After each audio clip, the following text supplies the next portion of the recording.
Is this your bed or is it a battlefield? So many of us are waging our own private war every morning about 3 a.m. when we wake up.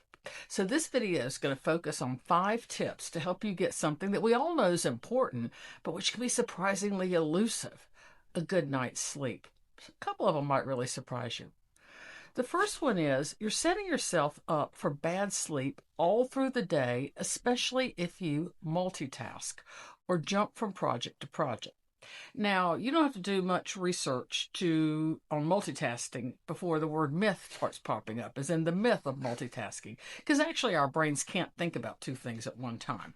What we're doing when we think we are doing two things simultaneously is we're rapidly cutting back and forth between focusing on one and focusing on the other. This actually leaks focus. Our brains are the number one consumer of energy, of glucose in our body. They outstrip everything else. It takes a lot to run this brain, whether you believe it or not. And when we switch our focus rapidly between one thing and another, we're actually burning through a lot of glucose. We're tiring our brains. And a lot of times when we say, I'm too tired to go to sleep, we're talking about it in a muscular capacity. And we've all had that experience where we literally were too tired to drop off to sleep. But a lot of times we're mentally too tired to go to sleep. And it's because of this rapid switching of focus that we do all day long. Not only does it consume a lot of glucose, but it also keeps your nervous system on high alert constantly.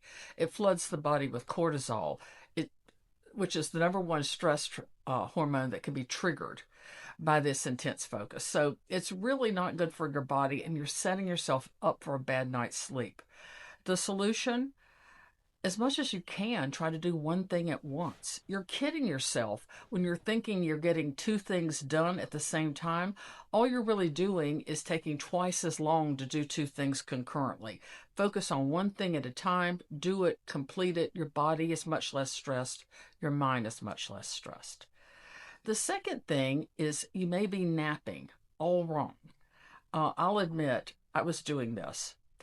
We sleep on cycles of approximately 90 minutes. It takes about 90 minutes to go through a full sleep cycle with shallow sleep, deep sleep, REM sleep, and then the cycle starts over again.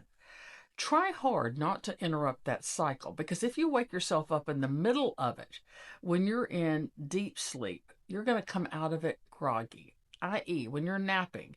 The best thing to do, if you had a good night's sleep the night before, if you slept 7 hours or more and you're just having a little bit of a sinking spell and you want to recharge power nap, don't go longer than 20 minutes. For the first 15 to 20 minutes of a nap, we're in shallow sleep. So we can come out of it alert, feeling refreshed, but not feeling, that weird drugged feeling that you can feel sometimes when you nap in the middle of the day. So if you got a good night's sleep the night before, nap for 15 or 20 minutes. If you really had crappy sleep the night before, you got like 5 hours or less, and you want to nap, try to nap for an hour and a half. Get yourself through the full cycle, because at the end of that cycle, you'll begin to return to shallow sleep again, and you'll wake up at the point that you're ready to wake up. Your body expects to wake up. And the worst thing you can do, frankly, is what a lot of people are doing, which is napping for like 30 minutes to an hour. You'll wake up right in the middle of a deep sleep cycle if you set an alarm. And that groggy, horrible, dry mouth, oh, where am I? What day is it feeling? That is a result of not making it through an entire sleep cycle. So either sleep an hour and a half or sleep 15 or 20 minutes. Try not to go in between. The third thing is dehydration can really affect your sleep, as can being limited in these two particular minerals, vitamin D and magnesium. And you guys know, I think magnesium cures everything. I mean, I think, you could fall down and scrape your knee and I'd scream, rub magnesium on it. But it really does help with so many functions. So before I go to bed, I always take a magnesium. And sometimes if I have not been out a lot that day or it's not been a sunny day, I also supplement my vitamin D. And I have a full glass of water. But here is the thing with that. You don't want to drink that water right before you go to bed. And you don't want to take those pills right before you go to bed, because then guess what? You'll be up peeing in a couple of hours and you will have defeated the purpose of them. So the rule of thumb is 3-2-1. 3 hours before you go to bed, stop eating. 2 hours before you go to bed, stop drinking. At that point, if you're going to take the pill, take it a couple hours before and have it with water then. 1 hour before you go to bed, stop all digital stimulation, um, both TVs and, anything that you do on your phone. So the 3-2-1 rule, good. So I would say a couple hours, maybe after dinner, take those two supplements with a big glass of water, and then try to begin to tone down your water. The fourth thing is that we don't have a plan for when we wake up, and where, as a matter of fact, when we wake up in the middle of the night, if we have a habit of waking up at, 2 or 3 in the morning, our first thing is, oh shit. We reach for the phone, we're like, it's 2:15 and I'm wide awake, and we get ourselves all ramped up. In other words, we lose sleep because we're so worried about losing sleep. We turn the pursuit of sleep into an inherently anxiety producing thing. So I would think it's better to just assume you're going to wake up. If you don't, you're pleasantly surprised, but just assume you're going to wake up and have a plan in advance. And you might get up and go to the bathroom. And then 3 things that I found helpful in the middle of the night for getting me back to sleep without a lot of drama is, first of all, when you get back in bed from your pee break, really take a deep breath in and clench every part of your body, from your butt cheeks to your toes to your eyebrows. Just really give it a good clench. Hold it for a few seconds and then let it go. And then do a couple of cycles of a really simple box breath. Inhale 4 beats, hold 4 beats, exhale 4 beats, and stay empty for 4 beats. So you're just breathing in a box. Do that 2 or 3 times.